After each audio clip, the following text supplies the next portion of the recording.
Did you know ahead of time, Dr. Hatwick, that there had been case reports of neurological disorders, neurological illness, apparently associated with the injection of influenza vaccine? Absolutely. You did? Yes. How'd you know that? By review of the literature. So you told your superiors, the men in charge of the swine flu immunization program, about the possibility of neurological disorders? Absolutely.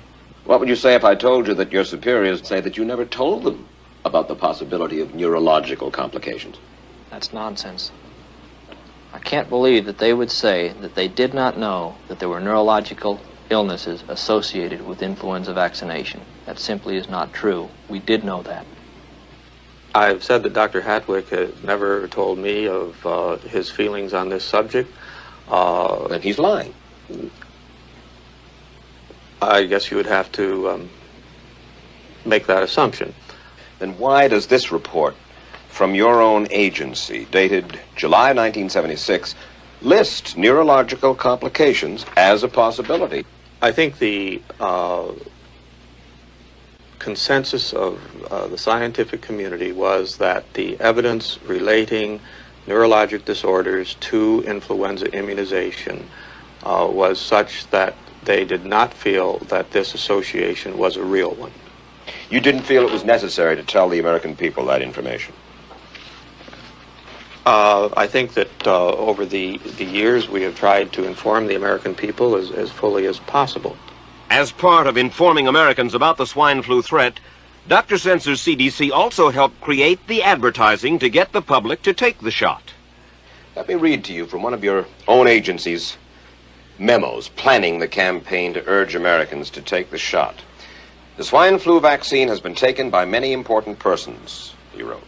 Example, President Ford, Henry Kissinger, Elton John, Muhammad Ali, Mary Tyler Moore, Rudolph Nureyev, Walter Cronkite, Ralph Nader, Edward Kennedy, etc., etc. True? I'm not familiar with that particular piece of paper, but I do know that at least of that group, President Ford did take the vaccination. Did you talk to these people beforehand to find out if they planned to take the shot? I did not know. Did anybody? I do not know. Did you get permission to use their names in your campaign? I do not know. Mary, did you take a swine flu shot? No, I did not. Did you give them permission to use your name saying that you had or were going to? Absolutely not. Never did. Did you ask your own doctor about taking the swine flu shot? Yes, and at the time he thought it might be a good idea. But I resisted it because I was leery of having the symptoms that sometimes go with that kind of inoculation. So you didn't? No, I didn't. Have you spoken to your doctor since? Yes. And? He's delighted that I didn't take that shot. You're in charge. Somebody's in charge. There are... This is your advertising strategy that I have a copy of here. Who's it signed by? This one is unsigned. But you'll acknowledge that it was your baby, so to speak. It could have been from Department of Health, Education, and Welfare. It could be from CDC. I don't know. I'll be happy to take responsibility for it. It's been 3 years now since you fell ill with GBS, right? Right.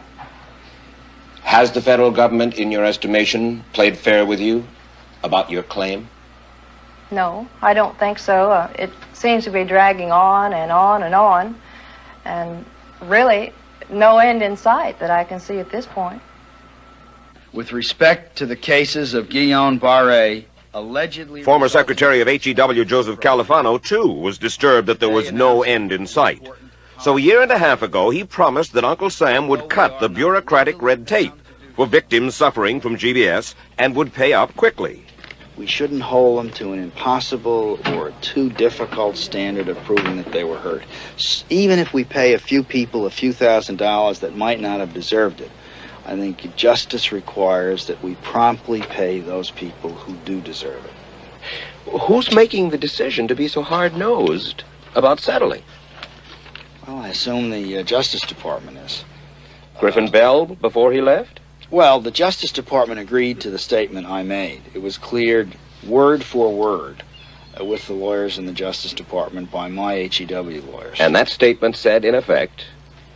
That statement said that we should pay Guillain-Barré claims without regard to whether the federal government was negligent if they resulted from the swine flu shot. I think the government knows it's wrong. If it drags out long enough, that people will just give up. Let it go. I am a little more adamant in my thoughts than my wife is, because I told Judy to take the shot. She wasn't going to take it, and she never had shots, and I'm mad with my government because they knew the facts, but they didn't release those facts because if they had released them, the people wouldn't have taken.